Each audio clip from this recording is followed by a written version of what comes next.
హామీలు ఇచ్చి అధికారంలోకి వచ్చిన కాంగ్రెస్ పార్టీకి పార్లమెంట్ ఎన్నికల్లో ప్రజలు బుద్ధి చెప్పడానికి సిద్ధంగా ఉన్నారని బీఆర్ఎస్ భువనగిరి పార్లమెంట్ అభ్యర్థి క్యామ మల్లేష్ అన్నారు. యాదాద్రి భువనగిరి జిల్లా నారాయణపురం మండలం కేంద్రంలో నిర్వహించిన రోడ్ షోలో ర్యాలీలోని మాజీ ఎమ్మెల్యే కూసుకుంట్ల ప్రభాకర్ రెడ్డి, పార్టీ రాష్ట్ర నాయకురాలు పాల్వాయి శ్రవంతితో కలిసి ఆయన పాల్గొన్నారు. ఈ సందర్భంగా క్యామ మల్లేష్ మాట్లాడుతూ అధికారంలోకి రాగానే 6 గ్యారెంటీలు అమలు చేస్తామని ప్రగల్భాలు పలికి ఇప్పుడేమో గాలి ముచ్చట్లు చెబుతున్నారని విమర్శించారు. ఎంపీ ఎన్నికల్లోని పోటీల్లో ఉన్న 37 మందిలో ఒక్క కేసు కూడా లేని వ్యక్తిని తానేనని చెప్పారు.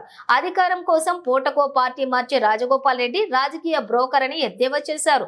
రాజగోపాల్ రెడ్డి మంత్రి అవుతాడని పగటి కలలు కంటున్నాడని, ఆయన జీవితంలో మంత్రి కాలేడని చెప్పారు. రాజగోపాల్ రెడ్డి బీఆర్ఎస్ పార్టీ నాయకులు, కార్యకర్తలను అంగట్లో పశువులను కొన్నట్లు కొంటున్నారని, కొంతమంది పోయినంత మాత్రాన పార్టీకి వచ్చే నష్టం ఏమీ లేదని తెలిపారు.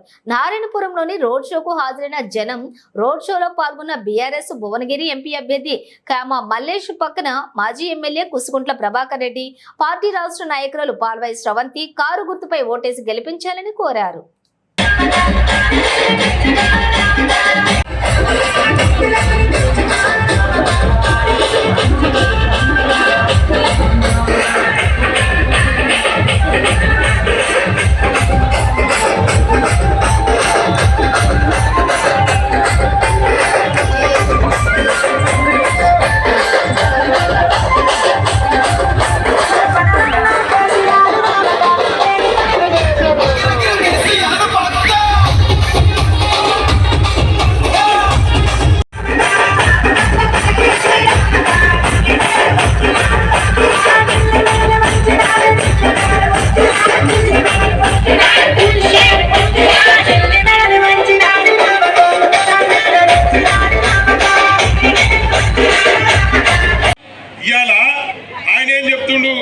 కిరణ్ కుమార్ రెడ్డిని నేనే గెలిపిస్తానని శబ్దం చేసి వచ్చింది.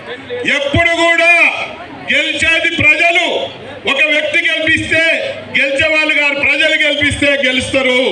ప్రజలదే గెలుపు. మీరు ఎవరిని అనుకుంటే వాళ్ళని గెలిపిస్తారు. మొన్న అనుకున్నారు, ఒక గాలి వచ్చింది, వాళ్ళని గెలిపించారు. ఇప్పుడు కూడా అందరికి అర్థమైపోయింది. అక్క నీకు 4000, మీ అత్తకి 4000 పెన్షన్ వచ్చిందటగా చెప్తున్నామా? 4000 ఇచ్చామని. ఇచ్చినా? అవును. మీ బిడ్డ పెళ్ళి అయితే కాలేదు. తులమ్మ గారు వచ్చిందటగా. వచ్చినారమ్మా? రానోళ్ళు చేతులు ఎత్తుర్రి. వాళ్ళు చెప్పినవన్నీ వచ్చిన వాళ్ళేమో వాళ్ళ కోటే. ఏమి రానోళ్ళేమో ఇటే రోడ్డు.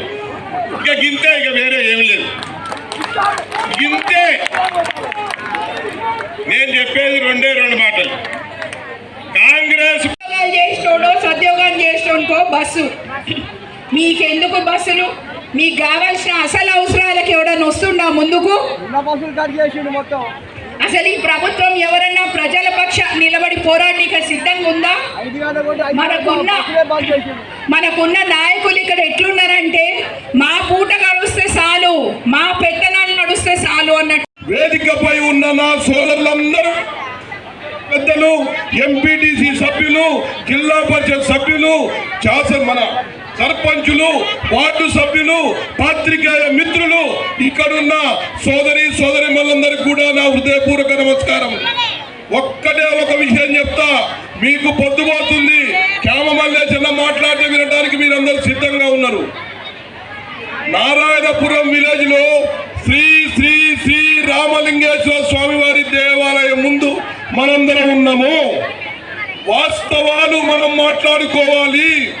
కేసీఆర్ గారు ఉన్నప్పుడు ఏ విధంగా ఉండే, ఇప్పుడు కాంగ్రెస్ ఉన్నప్పుడు ఏ విధంగా ఉందనేది మనం ఆలోచన చేయాలి. నెంబర్ 2 విషయం, ఈరోజు ఏ ఒక్క సీటు కూడా, పార్లమెంటు సీటు, నాతో పాటు వచ్చిన ప్రభాకర్ అన్న గారికి, శ్రవంత్ అక్క గారికి, నారాయణ అన్నకు, వేదికను అలంకరించిన స్థానిక మండల నాయకులకు పేరు పేరున హృదయపూర్వక నమస్కారాలు. అమ్మ, నా పేరు క్యామ మల్లేష. నేను గొల్లకుర్మ కులానికి చెందిన వాడిని. నా ఊరు ఇబ్రాహీంపట్నం. ఈనాడు ఈ